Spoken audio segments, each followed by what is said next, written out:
Are we in? All right. I gotta get, the chat is not up on mine. Hello, everybody. Thank you all for tuning in to the main show, and of course, to the folks that are here now. This is the true OGs here. Thank you all so much. I'm actually right now trying to get into the chat, which I'm managing to have our. Oh, hold on. There it is. Afterparty. Boom. Yep. Enter. There we go. Nice. Nice. Sweet. All right, cool. So, what'd you guys think? Pretty cool, huh? Can you imagine doing this in a national park around a fire? That would be, I think, pretty cool. And the comments are blazing on YouTube, or I think, yeah, YouTube. The chat, you can like set like a filter so you can read it, but I can't read these. So Nick, how do you wanna roll? So, by the way, some people ask, Nick is not the same Nick from the story. That would be like the ultimate twist if I was like, and Nick, he's Boom. both of the Nicks. Yeah, it's strange, dark, mysterious. Baby. Yeah, so he is not. He wishes he was. Yeah. He doesn't actually, but yeah, that's Nick. Maybe just open up for questions. Yeah. We'll just pick them at random. Let's do that. It's funny. I have a video screen on my laptop that's delayed. I have two screens on the TV in front of me that are differently delayed, and that's good. So Nice and confusing. question from Hazer was, do you know if Nick and Wolf saw like your original story? Yes, they have. In fact, I recently. So I would say that like my relationship with them fractured following that, that event. But I've definitely had even recent conversations with Wolf, just like literally, I want to say like 2 weeks ago, oddly enough, about something totally unrelated. He actually is still a very avid snowboarder, and he's teaching really high level snowboarding. He has like one of the highest certifications you can get, I think in like Vermont or Maine. And Nick and I have not really spoken much, but not. I've seen him a couple times, but it's been like 18 years, so a couple times over 18 years is not much. But I would say things have definitely gotten better. I know they've both heard the story.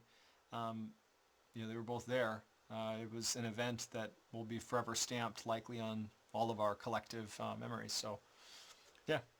All right. What's your favorite NFL team? All right, big jump. I know. Big jump. Well, I mean, if I'm being candid, I used to be, and well, I can't answer anything short, so I'll just give my typical long answer. So I'm like a total like nerd when it comes to like sports. So when I play like sports games, like video games, but either it's FIFA, and this is not even answering the question. I'm just going for it. Either it's FIFA, and no matter how hard I try, I get crushed on FIFA. I cannot be good at that game, apparently. Or I will play like baseball or football, like Madden or the show or whatever, and I will, instead of like playing the actual game as it's intended, I will like go into the rosters of the teams, and I'll edit like every little detail. I'll like change the socks and like make them what they are in real life, and I'll make the numbers right, and I'll edit the teams like down as much as I possibly can. So I obsess over like the little details about the team and don't ever play the game. And so I found that level of OCD-ness, it really doesn't do much for enjoying the video game.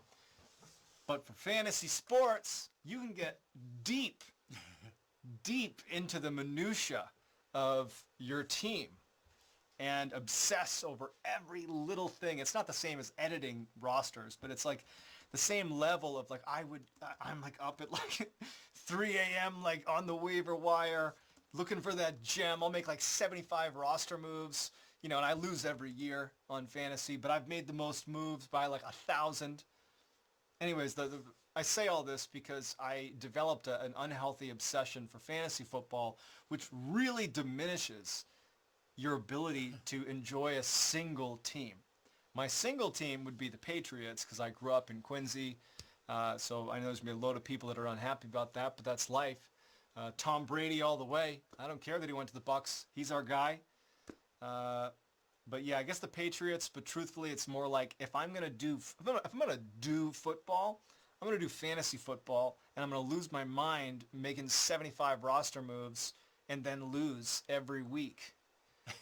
So that's my And answer. use DraftKings, of course. Yeah, DraftKings, of course. Plug DraftKings. Question: do you ever have nightmares because of all the stuff you've covered? That's actually it's a good question because it's a very logical question. We have covered on our respective like podcast, YouTube, TikTok, Instagram, everywhere, something in the neighborhood of like, I don't know, 600 or 700 stories. If you include the fact that like there's a number of YouTube videos that are, top threes. They have three stories in one. So we've done like literally hundreds and hundreds of these stories.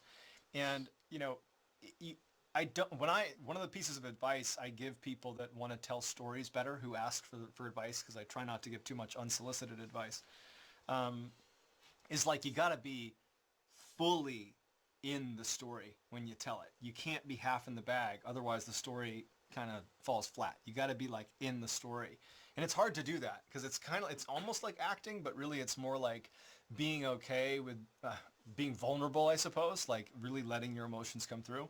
Like that's how storytelling works. At the very beginning of this, I talked about how storytelling is at its best when it's emotional, and the storyteller is communicating more emotion than like words on a script.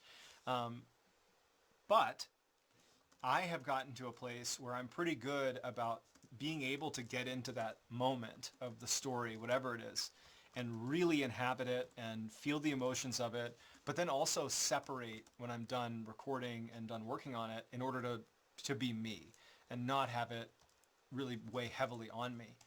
That said, absolutely, there are times where there are stories that I can't shake, I can't get off of my mind. And oftentimes it's the stuff that I can, what's the word? It feels like I can really understand the pain that somebody went through, like on a really personal level. Like the story about the lamp, has nothing to do with me, but this idea of this guy losing his family, like that hits me hard because I have, 3 kids and a wife. Similarly, there was a story about this woman that I actually was almost unable to film it because I just kept crying as I was filming it. Like no, like really, that's actually the reason I had to reshoot it several times. Like it was not embarrassing that I was crying, but it made the takes like not good. It was like hard to understand. It was just this woman who got lost hiking, and she was this incredible woman in her 60s, outdoors woman, and she got lost and she followed procedure. She didn't try to run away. She didn't try to like, oh, I'm gonna go run to the trail again. She decided to stay put and like wait to be found. I believe her name was Geraldine, Geraldine Largay, and she sat there for like 30 days and no one found her. And when she ultimately passed away, when they did find her campsite, she was only a mile away from the trail, which is this unfortunate, twist of fate, so to speak. But when they went in her tent, they found that she kept a journal. And the journal was something she was writing at first to just literally track the days. But as the days went along, I think that she understood that she likely was not going to survive. And it's just heartbreaking seeing how positive in some ways her messages were, because they were to her kids, they were to her husband, they were just telling people that, hey, you know what, if I don't get found, it's okay, I love you, like, and it was heartbreaking for me to just know that this woman, she faced, her death with such grace, and they found her, tucked in her sleeping bag, just laying there, peaceful, so to speak, and, actually my mom is in the chat, I'm sure, or she better be. But my mom, who's actually like, she's the lead writer for the studio. She writes the podcast. She's incredible. But truthfully, Geraldine reminded me a lot of my mom. She just shared a lot of the same characteristics. My mom is like one of the sweetest people I've ever met, and I would imagine that if this happened to her, I can see her facing death in the same way, just with humility and grace, and leaving behind a journal that was like designed to make other people feel okay when she's the one dealing with this horrible thing. And so that really, really stuck with me. And oftentimes I find myself thinking about her, and it'll upset me. Also, I mean, not to just go on tangents about different stories, but we did a story about 9/11, September 11th terrorist attacks, and I spoke to the guy who we covered his story, and we got all approvals from him and everything. But it was just like, not to get into 9/11, but it's a big reason why I ultimately joined the military and ultimately went to the Middle East, and to have been exploring that story and to just read like the accounts of what really happened, forget the politics around it, but just like the actual day, like actually what happened in those towers, and when people made the horrible decision to, they went to work normal day and then they're leaping out of the 101st floor of the North Tower to their death. The idea of like being in such a perilous spot that the better outcome is to jump to your death. And what broke my heart was there are these pictures of these jumpers who, in their final moment, they're leaping to their death. Women would hold their skirts down on the fall, like to protect their integrity. That's all they could do. Their last act of control was, covering themselves, or some people jumped out holding hands. These are mothers and fathers and brothers and sisters who that morning everything was normal. And then to imagine like your loved ones being in those towers, and honestly, with how many people are in this chat, there's a pretty good chance there's probably someone in here who knows people that were lost in those attacks. That story, for many reasons, has always stuck with me. So yeah, there are certain stories that definitely weigh heavy, but I would say that I'm pretty good about separating storytelling in my life, but not always. All right, I have a good one. Do you tell bedtime stories to your kids? If so, do they love your stories as much as your fans? Yes, I do. Not always, and the reason is they're too scary. It's so funny. I'll tell you the story I tell my kids. It's so stupid. So I one time told them a story about this. There's a real story, okay? There's a real story. This is not rehearsed at all. So this is totally off the cuff. And this is a real story, but again, don't quote me on all the details. So basically, in New Orleans, following the Hurricane Katrina catastrophe, in the aftermath of that, there was, a number of neighborhoods that just never really recovered. They're still in shambles from the hurricane. And so it's in that as a backdrop, there were these kids that were living in New Orleans near one of these neighborhoods, and they found there was this hospital, or they didn't find it, there was a hospital that was one of the affected buildings from Hurricane Katrina. And this is, again, years later. This is not like 5 days later. This is years later. But this hospital, which was a huge hospital, had been destroyed by the floodwaters. And in fact, like the parking garage was still underwater, and it was wrecked and beyond repair. There was a huge chain link fence put up around the whole property. The idea was maybe someday they would fix it, but that was the state it was in. And so these kids who were like 12, 13 years old, and remember, I'm telling my children this, okay? This is the story I'm telling them. So they discovered that this hospital, there was a way to sneak into the fence. Like, kids had found a break in the fence, and they could sneak in. They could go right up to the building, and they could walk around and look at it, but all the doors are boarded up and that kind of thing. But these kids who consistently snuck in, after school, looking around, looking for junk they can take, they discover there's a shed on the backside of this hospital that allows you to climb up to the second floor window, and the second floor window was open. And so these boys, they wind up, I'm going to make this much faster, so they climb in, they go into the second floor of this hospital. It's all abandoned, there's medical instruments in the ground, and it's like very surreal, very apocalyptic. And they wind up walking down this hallway to a set of stairs, like inside of a door, these kind of like concrete, stairwell kind of thing. They go down, and they reach the basement of this hospital. And they don't have any objective here. They're just kind of looking around. And when they reach the bottom, remember the flights of stairs kind of go down at a zigzag. They get down to like the last almost set of stairs where there's one more down section, but that section's underwater. And so they're down like halfway to the basement. They're between the first floor and the basement, and they're looking out at this like flooded black water that is like the flooded basement. The lights are all out. You know, there's barely any light coming in from above. And these boys are like, oh, I guess we got to turn around because, you know, it's flooded. But one of the boys was, you know, the troublemaker. And he took his flashlight, or he took one of the guy's flashlights, and he chucked it into the water. And he's like, oh, I guess we got to go in now. And they're like, oh, come on, man. We can't go in the water. Like, come on, dude.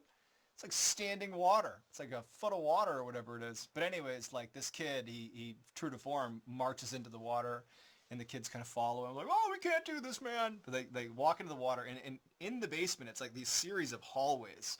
It's all dark down there, and it's a foot or maybe even 2 feet of water. It's all dark. It's standing water. And so this kid, he walks out to get the flashlight. And so the other two have kind of closely followed him. And as he's reaching down to grab this flashlight, he's keeping his head above water, and he's reaching down. He's like fishing for this flashlight. And then one of the other two, who's not reaching for the flashlight, says, oh, what's that? What's that down the hall? So down one of the hallways, they had noticed there was like a ripple in the water, like as if something was swimming towards them. And so these two panic, and they start like running back towards the steps. The guy with the flashlight's like, come on, he's getting his flashlight. The other two are like, come on, we got to get out of here. There's something in here. And the kid manages to grab his flashlight. He charges up after the other two, and a crocodile comes blazing down through the hallway that had taken up residence in this hallway. And so that's the story I told my kids about how these kids narrowly escaped getting attacked by a crocodile or an alligator inside of an abandoned hospital in New Orleans. And my kids couldn't sleep for like 2 weeks because they were so scared of the alligator. And I showed them the thumbnail of that particular video, and there's literally like a crocodile like in a cul-de-sac or like a culvert. And they were so scared. And so my wife, Amanda, she's like, you simply cannot tell them stories like that. So I stopped with that one, although they ask for that story a lot. They're, oh, can you tell the alligator story? But I don't. And then I made up a story about, I'm not even going to tell it because it's like nonsensical, but it involves my children, who are the main characters in the story, going on vacation to Egypt. And then they sneak out of the house. You know, my two daughters and my son, they're like 2, 5, and 7. They sneak out together, and like me and my wife are asleep and clueless. And they sneak into the pyramid. And when they get in there, they're in this dark hallway, and they hear movement, and it's a mummy. And they run through the hallway, and a mummy starts chasing them, and they just barely get to the other side, and they survive. But that's like kind of the whole story. So yeah, it's kind of like the mummy story, and then the croc story, which I've stopped telling. And then Ernie, who's my youngest, I tell him stories about how he saves the day by flying his flying helicopter car into various situations, which he loves. He's a big truck guy, big helicopter guy. But yeah, I can't really tell my kids stories, so they get super freaked out by them. And my wife has banned it, so we just do like kid-friendly stories now, or weird made-up stories that aren't in any way scary. All right, two-part question. How long does it take to research? This is from Jelly. How long does it take to research information for one video? And then follow-up to that is, what's your number one goal as a storyteller? Well, Jelly, it varies, and now I'm in a great position that I have a lot of help with researching these stories. So I can't claim that I'm sitting here like I used to when it was literally just me. And when it was just me, it would take, I don't know, 20 or so hours just to like go from idea of a story to like fully fleshed out research, and sometimes even longer than that. Because whatever, I'm gonna go long-winded. For a story to be really good, I'm sure you might have even noticed it if on the main show, the lamp story. I didn't have the opening as nailed as I had some others. And so there's a little bit of me looking at my computer to remind myself where I was in the story, which is fine. Like the story came out fine. But like to do a really good job in a story, like I write a script in order to internalize the story, not to memorize the script, like to really know the story. And that just takes time. So to like write a script with the intention of memorization, not memorization, of like understanding how the story goes, takes just a lot of time. And short of doing that, like it just doesn't work for me. So basically it's research and writing out a script when I was doing it solo was really an exercise in like really committing the story to memory. And that's why it took so long. So I'd say 20 hours for a video that's like 15 minutes long, definitely can be longer, sometimes shorter, but not often. Now I have people that help me with it. I still do a lot of work to internalize the story, but I'm not sitting there doing 20 hours of research for a story because I have incredible teammates that make this whole process more efficient and do a better job than I do. So, but it's a long process. And I would also say too that like now we're at a point where we as a studio really can't afford to put something out that's subpar, which sounds obvious, but if you think about it, like in the early days of me creating content on my own, I had nothing to lose, like nobody knows what I'm doing. No, there's no standard. It's just kind of like, yo, go for it. Keep correcting my hat the wrong way.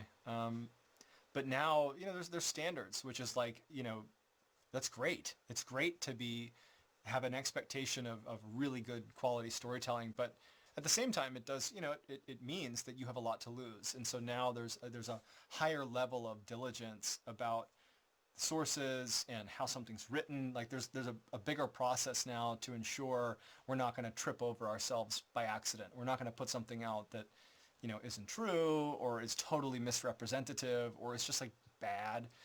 So there's a higher level of scrutiny that takes more time now. So 20 hours is the short answer. The long answer is it's a combination of things now. All right, this one straight up your alley right now. How many flannels do you have? Man, so many, it's a joke. But the issue with flannels I've found is they often shrink because I don't dry clean them, which I think for a lot of flannels, you're like kind of supposed to do that. So my wife will wash my flannels and they'll just like shrink, like not a little bit, like to the point where you can't really wear them. So there's an issue of like, I'll buy a sick flannel and then it'll shrink so much that I can't use it again. And so there's a little bit of a one-time use thing going on with these flannels, which is not ideal. But I've lost a lot of flannels to shrinking. So I have 100, like literally 100. Many duplicates. Like it's funny, like you'll see colors that are, oh, he's wearing the same one. No, I have a duplicate because I liked that one and the other one shrunk. So yeah, a lot. It's a lot. I have like literally a whole closet of just flannels of every conceivable color. Although, well, the one thing I can't do is I can't wear green because I have a green screen for YouTube. I'm pointing at something you can't see, but there's a green screen over there, and green disappears. So it's the forbidden flannel is green.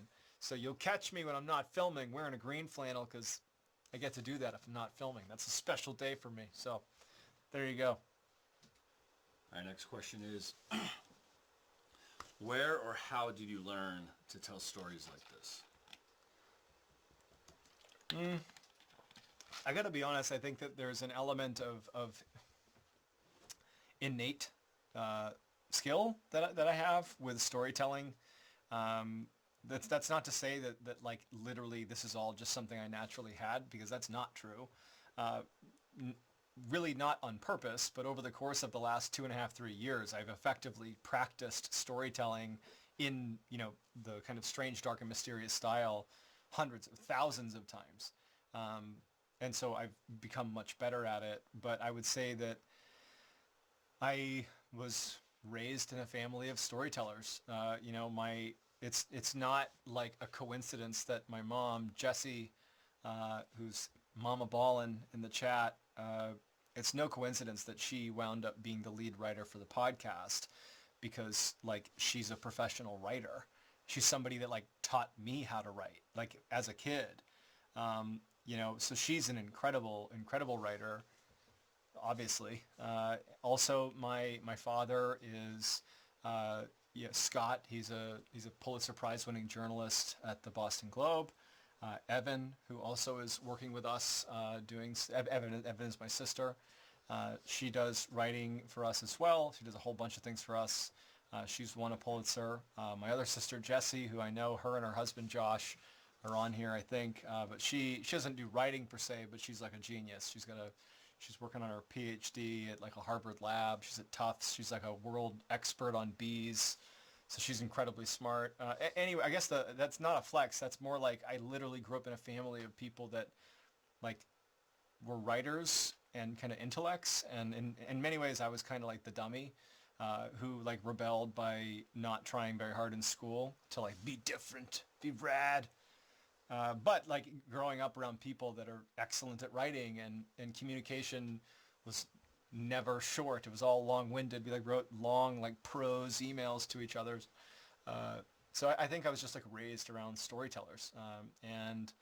From a speaking perspective, my dad is an excellent speaker, and I just remember hearing him speak at family gatherings or whatever it was, and he just has a unique way of telling a story. And I probably adopted a lot of his speaking skills. So family, so I definitely was kind of raised to have the ability to tell a good story.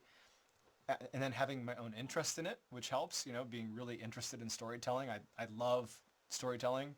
And then, having this moment with TikTok, which kind of led to this career on YouTube and stuff, allowed me to practice, as a career. And so now I feel like now it's a lot of hard work and experience, but I'd say the beginning was how I was raised and innate skill, I suppose. All right, this one's good. This is from Sage. Do you have a favorite book or movie? Yeah. So I'm reading so maybe now is a good time to talk about the fact that like reading and books are a big part of my life. And in fact, we're going to be introducing a book club, which you can read more about on ballenstudios.com, our new website. I'm going to be kind of bringing you along for my reading journeys. I read before I go to bed at night, totally random array of things. Right now I'm reading The Phantom Toll Booth. I read that ages ago. Fascinating story. I just read Where the Crawdads Sing. I read before that The Man's Search for Meaning, which is about the Holocaust. But my favorite book, it's Harry Potter, dude. Harry Potter is amazing. I have read that series 4 times, start to finish. I remember as a kid, like curling up in bed and getting literally like my English tea, because I was like, the author is British. And like drinking my tea and reading about Harry Potter and Ron and Hermione and Hagrid and Dumbledore. Harry Potter, big time. And then favorite movie? That's tough. I guess Shawshank Redemption, because that's probably lame of me because everybody loves that movie. But Shawshank Redemption comes to mind. It's also one of the best stories I've probably ever heard is Shawshank Redemption. So those are my 2. Harry Potter, the whole series, and Shawshank Redemption. That one's good. You could probably segue into this one too. People are asking, where can they submit stories? If they have, yeah. So if you want to submit a story, the best place to do that is on our subreddit. Unless, Nick, if you want to correct me if there's something to do on the website. Is the Discord? Oh, okay. That is it. Now I see what you're doing here. Disregard what I said. All right. So I had to be coached on this, so I'll coach you.